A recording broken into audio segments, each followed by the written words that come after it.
ઠંડી પણ એટલી આવે છે ને કે વાત જ પૂછવાથી મેં હવે એવું લાગે આપણું કરવું જોઈએ એને નહીં મેળ આવે ને કર. દ્વારકાધીશ, અમારા આજના વિડીયોમાં, આજના વ્લોગમાં તમારું હાર્દિક સ્વાગત છે. ફાઇનલી મિત્રો, આજ તો વહેલા જાગી ગયા છીએ અને ઉતારવાના છે આપણે ફૂલ.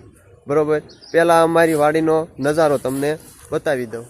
જો મિત્રો, આ અમારી વાડીનો નજારો.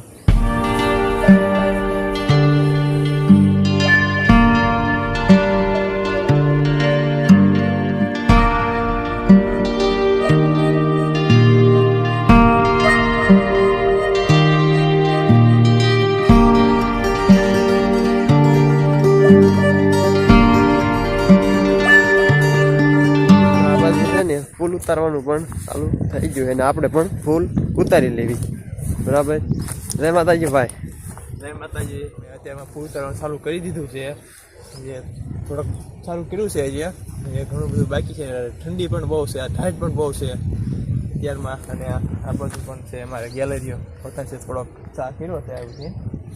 અને અત્યારમાં સુરત દાદા ઉગી ગયા છે અને ઠંડી પણ એટલી આવે છે ને કે વાત જ પૂછવાથી મેં એટલી ઠંડી આવે છે. આમ હાથ બધા ઉલા થઈ ગયા છે, આમ કડક થઈ ગયા છે બહુ, આમ ઠંડા થઈ ગયા બહુ.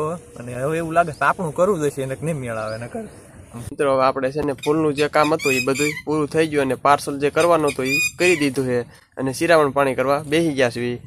બરોબર. હું એક બાઈક ગયો શિરાવામાં, તો બીજા બધા શિરાવીને વાલોડ ઉતારવા વ્યાઈ ગયા છે અને પછી વાલોડ ઉતારવાની છે. પણ શિરાવામાં પણ જો આપણે મસ્ત મજાનું વાલોડનું શાક છે બનાવ્યું છે અને બાજરાના રોટલા બનાવ્યા છે. ફાઇનલી મિત્રો, હવે શિરાવી લેવી. ફાઇનલી મિત્રો, આપણે પણ વાલ ઉતારવા જવાનું છે. બીજા બધા વાલ ઉતારવા વ્યાઈ ગયા છે.